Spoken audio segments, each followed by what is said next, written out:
The number is $4.2 million. It lives in a spreadsheet on a laptop you bought refurbished 3 years ago for $340. The laptop has a small scratch above the trackpad and a sticker from a hardware expo you attended in 2021 that you keep meaning to peel off. You are eating a bowl of oatmeal at your kitchen table when you open the file. Outside, your neighbor is reversing out of his driveway in a truck that still has the dealership sticker in the window. You watch him go. You eat your oatmeal. The number sits there on the screen and says nothing, because numbers don't say anything. They just sit there and accumulate. Nobody at the neighborhood block party last summer would have guessed.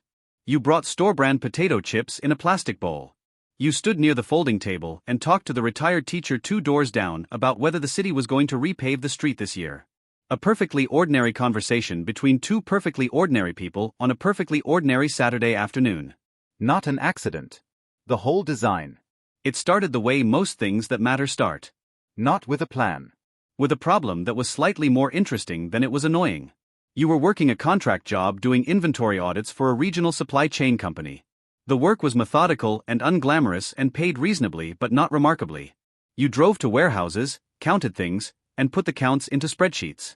On a Tuesday in March, somewhere between your 3rd warehouse of the day and a gas station lunch, you pulled into a strip mall to use the restroom and noticed a small print shop squeezed between a nail salon and a cell phone repair place. The sign in the window said under new management in large red letters. You went in because you needed to print something for the audit. The new owner was a woman in her late 50s named Diane who had bought the place 6 weeks earlier from a man who had grown tired of it. She seemed competent. The equipment was old but maintained. The location was ordinary, a strip mall off a county road with a grocery store anchoring the far end and steady foot traffic from people who needed something done quickly and locally. You got your documents printed for $3.80. You went back to your audit. But somewhere on the drive to the next warehouse, your brain kept circling back to the print shop. Not to Diane, not to the specific business, but to the layer underneath it. To the question of who actually owned the building those 4 units were sitting in. And whether the owner of that building knew they were sitting on something that behaved like a machine. It took about an hour of searching on your laptop that night to find the property records. Another 2 hours to understand what you were looking at. The strip mall was owned by a limited liability company registered to a man in his 70s who lived 40 miles away. The assessed value was $1.1 million. The 4 tenants were paying roughly $14,000 a month combined in rent. After property taxes, insurance and basic maintenance, the net was somewhere around $9,800 a month. Not remarkable. Not the kind of number that changes rooms when you say it out loud. But the thing that stayed with you, the thing you kept returning to as you brushed your teeth and turned off the light that night, was its consistency. That strip mall had been generating that money every single month for years. It didn't require the owner's personality. It didn't require his presence. It just sat there on a county road and collected. You did the math. And the math did something to your thinking that a lot of things had tried to do and failed. It made the mechanism visible. Your first investment was not a strip mall. You didn't have the capital for that yet, and you understood that beginning at the wrong scale is its own kind of mistake. Your first investment was a small storage facility. 24 units on a gravel lot outside a town of about 11,000 people in a flat part of the state where the winter is long and people accumulate things they don't want in their houses but aren't ready to let go of. The previous owner was a man named Gerald who had built it himself in 2003 with a borrowed skid loader and a lot of weekends. He was selling because his knees had given out and his daughter lived in another state and the whole operation had started to feel heavier than it used to. You paid $118,000 for it. Every dollar of savings you had, plus a small business loan that took 6 weeks to get approved. The first month cleared $2,200 net. The second month was similar. By month 5 you had filled 2 previously empty units and raised the rate on 3 others by $15 each and the monthly net had climbed to $2,780. You did not celebrate. You updated the spreadsheet. Then you drove to Gerald's old property in your 2018 Subaru Forester with a cracked side mirror to check that the gate latch was functioning correctly, because the gate latch had been sticking and a stuck gate latch was a problem you could solve yourself in about 12 minutes with the right hardware. Not glamorous. Not a story anyone at a dinner party was going to find compelling. Just a person with a spreadsheet and a gate latch and a quiet, steady understanding that the mechanism was working.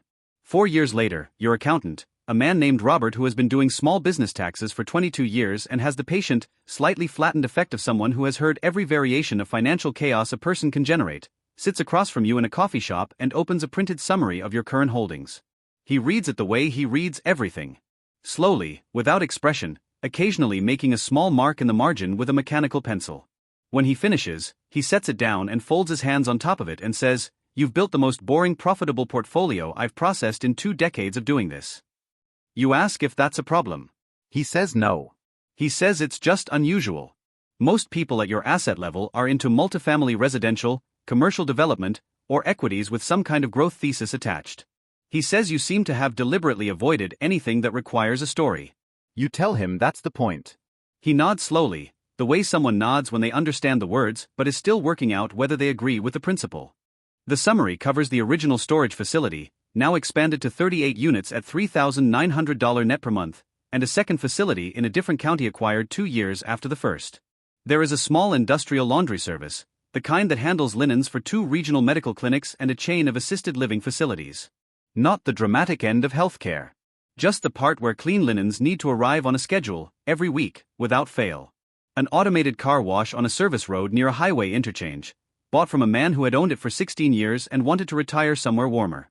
3 small commercial properties on long leases with annual escalations built in, a veterinary clinic, a regional insurance office, a small physical therapy practice, and a vending route, 12 machines across 4 office parks, a distribution center, and 2 municipal buildings, netting just under $2,600 a month combined. Total annual net income across everything, $386,000. Total verified net worth, $4.2 million. Robert closes the folder and says he'll have the annual documents ready by the 15th. You thank him and split the check down the middle, which mildly surprises him every time. You leave a standard tip. You drive home in the Forester. The cracked side mirror has been replaced, but there is now a slow leak in the rear left tire that you've been airing up every 4 days instead of dealing with properly, which is a small and deliberate hypocrisy you've allowed yourself. There is a man at the Chamber of Commerce luncheon. You attend these occasionally, not because you find them particularly useful, but because staying completely invisible has its own costs and a quarterly lunch is a reasonable maintenance fee for existing inside a local business network. This man is in commercial real estate. He has strong opinions about cap rates, which he delivers with the confidence of someone who has never had a quiet Wednesday. His watch communicates a specific message to anyone who knows the brand. His car, parked 2 spots from yours in the lot, is new enough that it still smells like new car from 10 feet away. He asks what you're in.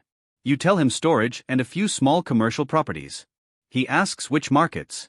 You name 2 counties most people in the room haven't thought about since high school geography. His expression adjusts slightly, the polite, automatic recalibration of someone filing you into a lower folder.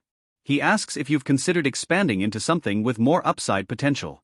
There's a mixed-use development opportunity he's been working on, he says. Interesting fundamentals. You tell him you're pretty focused on what you have right now. He nods and turns his attention towards someone else. The conversation lasts under 3 minutes. You eat your lunch. You talk to a woman who runs a regional HVAC service company for about 20 minutes about equipment maintenance cycles, and she is genuinely interesting and says something about compressor replacement intervals that you're still thinking about on the drive home. The man with the watch never crosses your mind again. The part people misunderstand about living quietly inside significant money is that they assume it requires constant, deliberate performance of normalcy. That you must be vigilant about it, actively suppressing some visible signal that would otherwise leak out. It doesn't work like that. Or at least it doesn't work like that anymore. There was a period early on, when you were aware of the gap between what people saw and what was in the spreadsheet. When a coworker mentioned they were stressed about a car repair and you did the quick, involuntary mental math of what that cost represented against your current balances. That awareness was uncomfortable in a way that's hard to describe. It felt like knowing the answer to a question that wasn't being asked. But that fades. Not because the gap closes, but because the gap stops feeling like a gap. The Forester is just your car. The oatmeal is just breakfast. The strip mall on the county road is just a place you drive past on your way to check a gate latch. The numbers in the spreadsheet are part of the mechanism, not a reflection of who you are or what your morning looks like or how you talk to the retired teacher about street repaving. What stays, and it does stay, is something harder to name. Not loneliness. Something quieter than that, and more specific, the feeling of sitting with information nobody around you is asking about, and knowing that the not asking is fine, is in fact the whole arrangement, and still feeling the weight of it occasionally on a Sunday evening when the light goes down. Your sister calls on one of those Sundays. She has been trying to get her small photography business off the ground for 2 years. She is talented, genuinely, the kind of eye for light and composition that you can't fully teach. But the business side has been difficult. She underbids. She doesn't have a consistent system for following up with clients. She bought equipment before she built the revenue to support it. She calls to say she got an offer to photograph a regional catalog, a real contract with a real fee, but she needs to upgrade her lighting setup to do it, and the cost is $6,400 and she doesn't have it liquid right now. You are sitting on your back porch, watching the light change across the yard, and you hold the phone and feel the weight of what you could do in the time it takes to blink. $6,400 is 1.6 months of income from the vending route. It's a rounding error in the spreadsheet Robert updates every quarter. You could send it before you go back inside to refill your coffee. You don't say that. You ask if she's looked at small business microloans. You ask about the specific terms of the catalog contract, whether the payment schedule aligns with the timeline for the equipment purchase. You ask her to send you the quote for the lighting setup so you can check whether comparable alternatives exist at a lower price point. She says she hadn't thought about it that way. You spend 45 minutes on the phone working through the actual structure of the problem. By the end, she has identified a package that gets her 80% of the capability for 60% of the cost, has a name and contact number for a microloan program through the State Arts Council, and has reread the contract terms closely enough to catch that the client is offering a partial advance on signature, which she had missed. She didn't need the $6,400. She needed someone to slow down and look at the architecture with her. You hang up and sit on the porch a little longer. The light is mostly gone. The yard is quiet. You think about the first time you netted $2,200 from the storage facility and how you sat with that number alone and felt something that didn't quite have a name. You think about how the number has changed and how that unnamed feeling has stayed almost exactly the same shape. She calls 3 weeks later to say she signed the contract.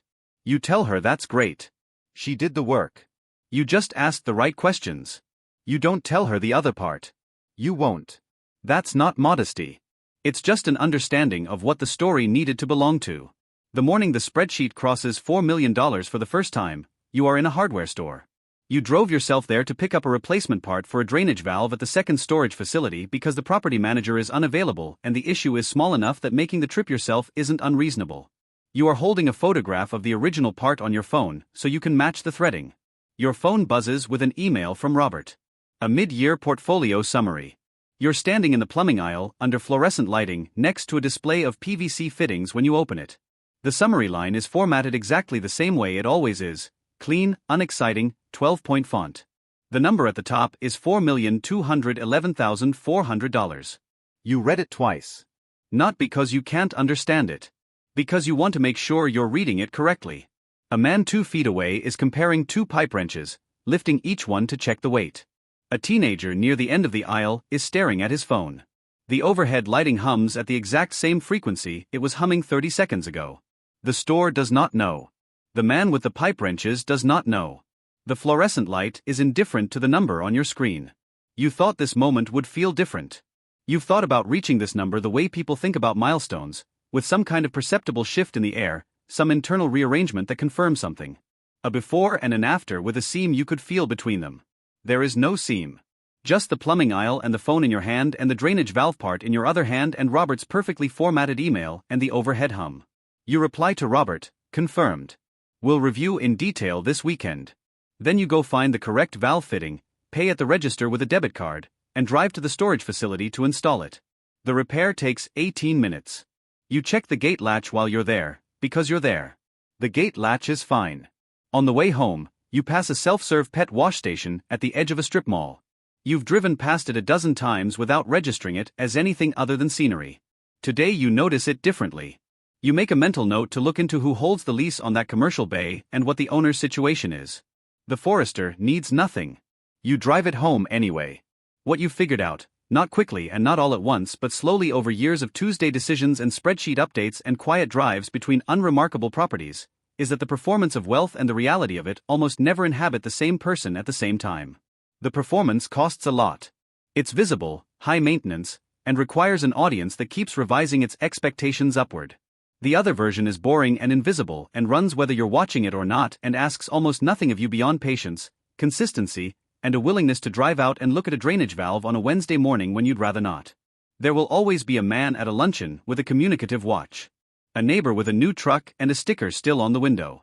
Someone performing the appearance of having arrived somewhere. You are not competing with any of them.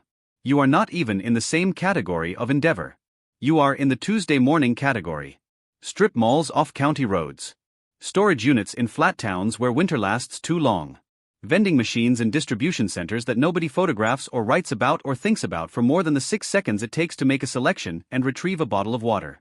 Those machines sit in their hallways and solve small, consistent problems for rotating casts of strangers and pay you every time. They don't care what your watch looks like. They don't need a story. They just run. Tomorrow the storage facility opens at 7 a.m. Robert will send a follow-up question about depreciation schedules. Your sister will have a line of work ahead of her that she built on her own terms. The spreadsheet will update itself in the background of an ordinary morning. You'll eat your oatmeal. You'll check the gate latch. Nobody in the neighborhood will have any idea. Good. That's the whole point.